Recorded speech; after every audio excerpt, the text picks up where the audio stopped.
via Skype,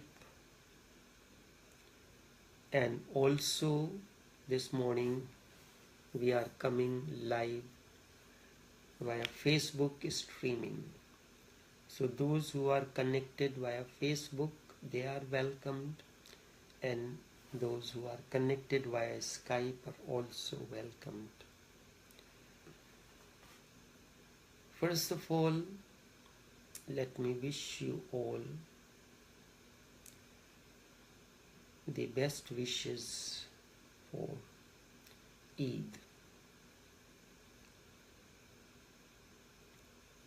Self-respect and pride.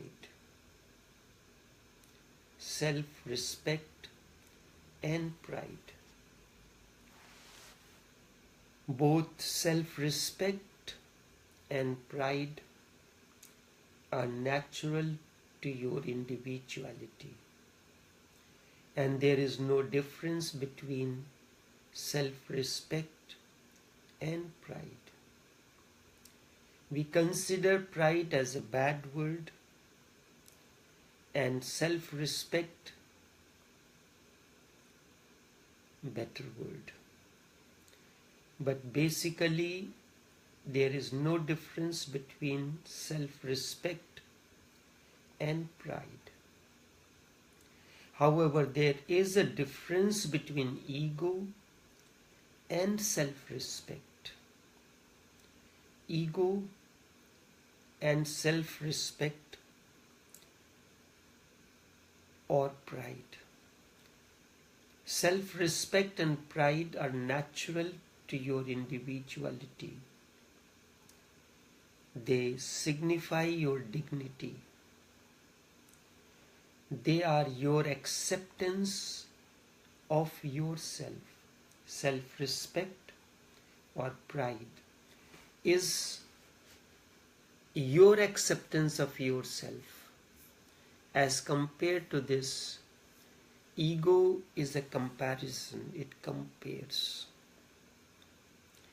Self-respect or pride, they are non-comparative, and that is the basic difference between ego and self-respect. Self-respect is your way of seeing you. Ego compares. In ego, you are always comparing. I am better than the other. I am superior to others. I am better than you, or higher than you, or holier than you. I am a saint and you are sinner. Whatever be the reason, you compare yourself as being superior and reduce the other to being inferior. This is the formation and essence of ego. But pride is non-comparative. There is no comparison. It does not say anything about anybody else. Whatsoever it says about you. It does not say anything about anybody else. It simply says, I am respectful to myself. I love myself. I am proud to be, just to be here in this beautiful existence. It does not say anything about anybody else. The moment you go into comparison, an ugly game starts. My respect towards myself is in no way hindrance for your respect towards you. You can think about you in the same way or better way or the way you like. In fact, I would love to be respectful towards yourself, because if you are not respectful towards yourself, who is going to be? If you are not proud of being a human being, the most evolved consciousness in the existence, then who is going to be proud of you? And your being proud is really nothing but a gratefulness for all that existence has given to you. It is tremendous. We were not worthy of it, and we did not deserve it. We have not earned it. We cannot claim it. It is just out of abundance of existence that it has showered us with everything. Whatsoever I have, intelligence, understanding, it is a gift. It has been showered on us. We do not value what we have because we take it for granted. We come to recognize its value only when it is no more available to us. I am reminded of a Naqshbandi Sufi story. It happened. Once a man who was poor, uneducated, unemployed, but he hated to beg, so he decided to commit suicide. Rather than begging, he thought it is better to commit suicide. How he can commit suicide? He decided to abandon food and drinks. But he was, and also in order to commit suicide, he was going towards the river to jump from a high point to get drowned. But by coincidence, at the highest point where he was thinking to jump, he found a Sufi mystic. And the Sufi said, "So you have come finally. Here people come only to commit suicide. I have chosen this place to meditate here because very rarely do people come to commit suicide. So this is a very silent place." The man said, "It is strange that I have not uttered a single word, and you have said the right thing. Yes, indeed I have come to commit a suicide." The Sufi said, "You can commit suicide, but I have one offer. How much would you like to have for both your eyes? How much you would like to have for your both eyes? The king needs two beautiful eyes, and I can see you have beautiful eyes. The king knows that I always sit as the suicide point, and that is what the place was known as, the suicide point. People come here when they are going to commit suicide. They are going to do, what are they going to do with those two eyes? They can give them to the king.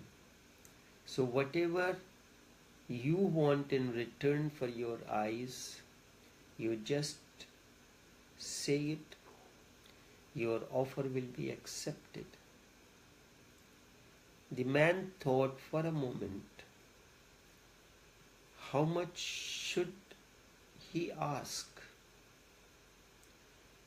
He could not think that his eyes will be so precious. Whatever he could think was only $500,000. He thought $500,000 for both eyes, $1 million and $2 million, but nothing seemed to be the right price. Finally, he said $10 million. The mystic replied, that is accepted. You come with me. First, we will take out your eyes, and then I will bring you back here to jump from this cliff and commit suicide. The two started walking to get the eyes taken out. On the way, the Sufi said, but I have a few other customers too.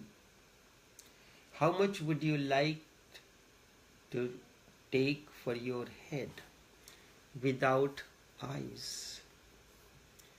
The man replied, you are a strange person.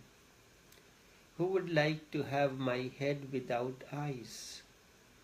The Sufi said, I have a customer who is a magician, and he needs a skull very desperately, and he is not interested whether the skull has eyes or not.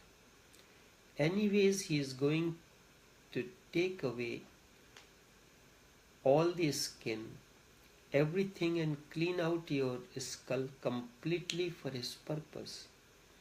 The man exclaimed, oh my God, then how am I going to come back? And the Sufi assured the man, do not worry, that I will manage. The man said, I have never thought about it. How much would be appropriate? He asked the Sufi, what do you think? The Sufi said, the offer you have to give, I cannot give any offer. Any offer you feel is right, it is your head, you have to decide, not me. Any offer and it will be accepted. So the man sold his skull for another 10 million. On the way, as the two were walking, the Sufi asked, would you like to sell the remaining body too? Because what is the point? You are already dead. Your eyes are sold. Your head is gone. What is left? There is no point in keeping the body. And I have another customer who is a scientist, and he dissects the body for his experiments. Therefore, he is always in need of the bodies, fresh bodies. Because once he dissects one body and experiments, it cannot be used. And he will be absolutely happy because he cannot get such fresh bodies that have only just died. There was a person, his name was Gray. He is considered to be the father of modern anatomy. He has written a book on anatomy which is considered to be a classic. He used to live around the graveyard, and he will keep on watching during the day or any time the bodies used to come to the cemetery for burial. In the night when everyone has gone, he will dig out the grave, take out the body, dissect, continue his experiments, and before the dawn, he will put back the body into the grave and cover the grave. This is how he dissected 350 bodies in order to write that classic on anatomy known as Gray's Anatomy, which is a pride for any medical student. So they always in the hospitals, those bodies that are left in the mortuary unclaimed, they are used by the students to carry on their experiments on surgery. So the Sufi said, and he will be absolutely happy because he cannot get such fresh bodies that has only just died. The eyes have been taken, the head has been cut, but the body will still be warmed. It is like a flower torn from the branch while it is still alive. It will take 2 or 3 days to fade away completely. The man said, but what about suicide? Suicide is suicide. And the mystic said, there is no need of any suicide because everything is sold already. The man said, but who will get all that money? Who will get all that money? The mystic said, of course, I will get it, because you will be gone. Who else can get it? You can think of it as my commission. If you want to take it with you, you can. But you will be gone. And when you will be gone, you don't need it. As they reached the palace, the man started thinking again. What is the point of doing? What is he going to do? He had never thought that his eyes have such value. That is, his skull has such a value, and his whole body has value. And this man is going to earn $30 million by selling my eyes, my skull and the body. He thought about it and said, I do not want to do this transaction anymore.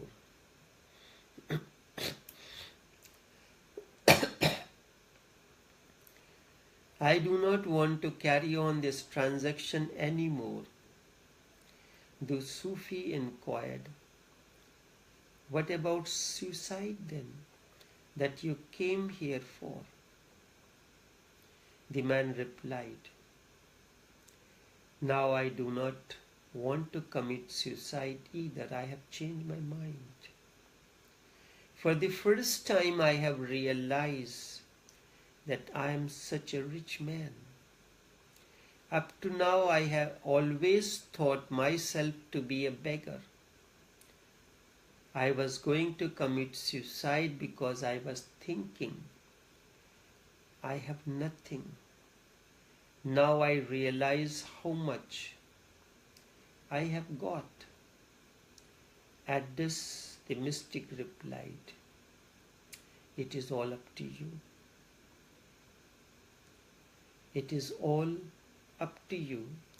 I have to go back to the suicide point and wait for somebody else who may be coming. But think again. You will never get such customers an opportunity to earn the money." The man said, "Just leave me alone. You seem to be a Sufi, but you are a dangerous fellow. I used to think that you are a religious saint, always meditating on the hilltop, the suicide point. You seem to be the most dangerous person. You were selling me piece by piece, and finally all the money would go to you. I cannot imagine how many people you have sold so far, but I can understand why you go on sitting there alone. That is where your business comes from. I will let the whole city know about this and tell them not to go to that point. Be aware of this man. He is dangerous, very dangerous." The mystic replied, "I was just trying to help you. You were going to destroy such precious things by drowning in the river. I have been trying to wake you up. Existence has given you such precious things, and rather than being grateful, you are behaving in such an ugly way, torturing your body. You want to commit suicide. In reality, there is no customer. It was all fiction. What will the king do with your eyes, and that too dead eyes? And the magician can get as many skulls as he needs from the graveyard. And every day people die in the hospital. Fresh bodies are available to the scientists. So there is no customer at all. It was just to make you aware that you have so many precious things given to you by the nature, and you are not feeling grateful. You are not feeling prayerful towards these. Don't you have any gratitude, any thankfulness? Is suicide, torturing your body, is your thankfulness? Self-respect is respect without comparison. Pride is dignity, a feeling of dignity that existence wants you. Existence has created you, and existence needs you. You are welcome in the existence. You are in no way an unwanted child, an orphan. Moment to moment, existence goes on giving you nourishment, life, light, and everything that you need. Ego is comparative. And because it is comparative, it is ugly. The very idea that I am superior to you for any reason is inhuman. Yes, it may be possible that you may have started your journey a little early. The two seeds are planted at different period of time. Their growth patterns will differ. A bud may become a flower today. The next one will become tomorrow, and the third will become a flower day after. Each bud, their destiny is to become flower, but the process from bud to the flower takes time. That much time is required for the bud to become a flower.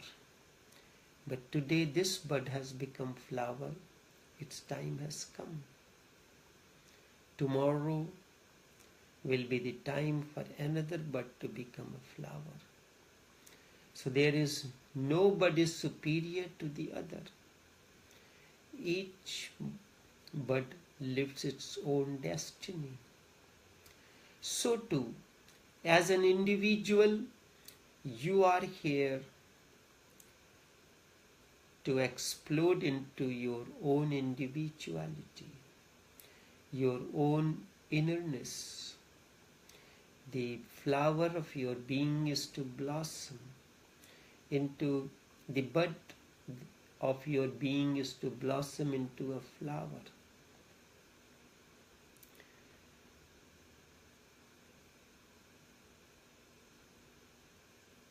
But being proud of oneself, like bud is proud of itself that one day I will become a flower, does not make anybody inferior or superior. In fact, it shows that others also have the way to be proud of themselves, to be respectful to them. I am against ego, but neither against pride nor against self-respect. They are the most important human qualities. My emphasis is on human qualities. When you transcend those boundaries, you will realize that it is not necessary. As long as you have not blossomed, as long as seed is in the process of growth, these things are important. You are the seed with myriad possibilities, depending on what kind of soil you are provided, what kind of environment surrounds you. All that will determine. I recall at a time when I was growing, I had liked the flowers, planting the flowers. On each plant, many flowers blossom. At the same time, many buds grow. So there used to be a flower competition. There is a particular flower called dahlia that grows in winter. Rose is a plant of winter that requires a certain amount of coldness for it to grow and maintain its luster and beauty. So in order to compete in the flower competition, firstly the dahlia, you can plant it from the seed, or when the plant grows, it forms a kind of a bulb. The root becomes a kind of a bulb. If it is planted with that bulb, the bloom the size, the quality will be different than when it is planted with a seed. So we plant, and when the plants that was to be prepared for the competition, we give them a specific nourishment that is recommended for that plant. Remove all the buds, leave only one bud, so all the nourishment goes to that bud, and that blossoms into a big flower. If the plant is not being nourished during the autumn, like say you have a rose bed, when autumn is approaching, the tree is pruned to prepare for the season. The flower bed is nourished once again. So all that so the soil gets recycled to provide the nourishment to the plant, and with that the bloom maintains its size. If the trees are not allowed to prune, the extra nourishment will be taken away by the unnecessary branches, and the necessary requirement of nourishment will not go to that flower. So this is how we do take care of those. In the same way, in the process of a spiritual development, we keep on providing the nourishment in the beginning, in the process, until the seed becomes a flower, the individual reaches to that state. The self-respect and pride are important human qualities. I said important human qualities. But thereafter, all that was necessary along the way, you have to abandon when you reach the hilltop. Along the journey, it is good enough. You reach empty-handed. So along the journey, this is necessary. Ego is comparative. It is ugly.